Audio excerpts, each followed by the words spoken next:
morning. Today I want to talk about the topic of the power of one, standing up against bullying. I want you to take a moment to think back when you were a child, to the moment when you felt vulnerable, scared, and alone.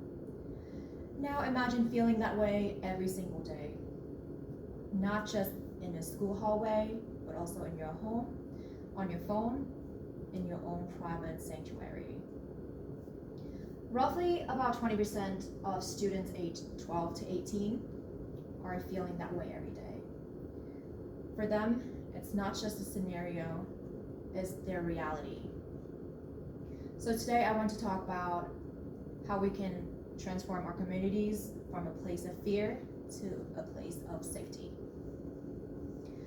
So why does it matter? Bullying is not just kids being kids. It's just not children having fun. It's not character building. Bullying is a systemic misuse of power. Bullying is designed to inflict your emotional, physical, and social harm. So it matters because when a child is being bullied, they are no longer focusing on school. They can't think about math or science. They are now thinking about survival. Around 160,000 children miss school every day because they are fear of getting bullied. In 2026, 46% of teens reporting some form of online harassment. And these wounds leave them feeling anxious, scared, and that can lead to the thought of self-harm.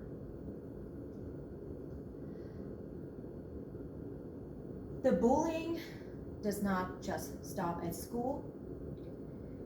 It can come in a form of cyberbullying. It follows the student's home, where they have no safe place to hide.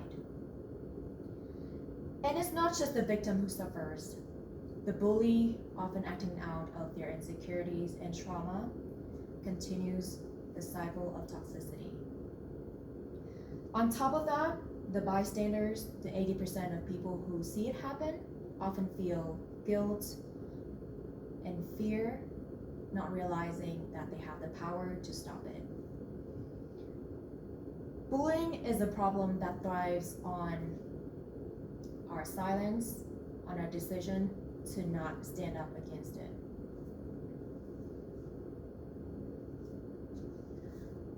So how do we move from awareness to solutions? I would like to propose 5 solutions of myself. Number 1 is create a no-witness environment. Studies show that when a peer stands up to defend a target, the bullying stops within 10 seconds, about 50% of the time. So this means we can train our students to use a language to intervene safely, such as distracting the bullying or directly telling them, hey, this is not okay. Number 2, we can establish an anonymous reporting system. Victims are often afraid to report the bullying due to fear of retaliation. When we create a safe place for them to report, either through online forums or texting hotlines, we encourage them to report these incidents without fear. Number 3, we can implement a social emotional learning in our curriculum. We must teach our students empathy, kindness. We must teach them how to regulate their emotions and how to solve conflicts peacefully. Character education helps our students realize that there are consequences to their actions and that there are impacts of the words. Number 4, We can train our staff and adults to recognize the subtle signs of bullying. Bullying isn't always a physical fight. It can start small as a simple joke, which can eventually turn into an insult. Teachers and staff need training to recognize these signs early on, such as a student suddenly eating alone or a sudden drop in grades. And by doing that, we can intervene as soon as possible. And number 5, we can adopt a whole community approach. Bullying prevention is not just an individual battle. It requires teachers, parents, coaches, bus drivers, and school administrators working together. When home and school environments consistently communicate that kindness is valued and harassment is unacceptable, the culture then will change.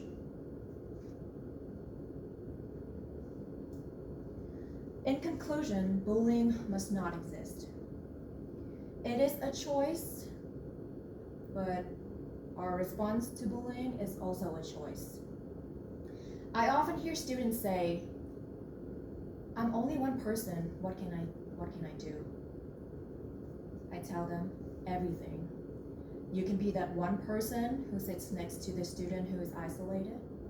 You can be that one person to report the incident, or you can be that one person to stand up and say, "Hey, that is not okay." So let us commit today to being an upstanders, not just bystanders. Let us build a community where our children and students feel safe to express themselves, where they don't feel like they are getting judged based off of their gender, their appearance, their sexuality, or their popularity. Let us turn our schools into safe harbors. Thank you very much.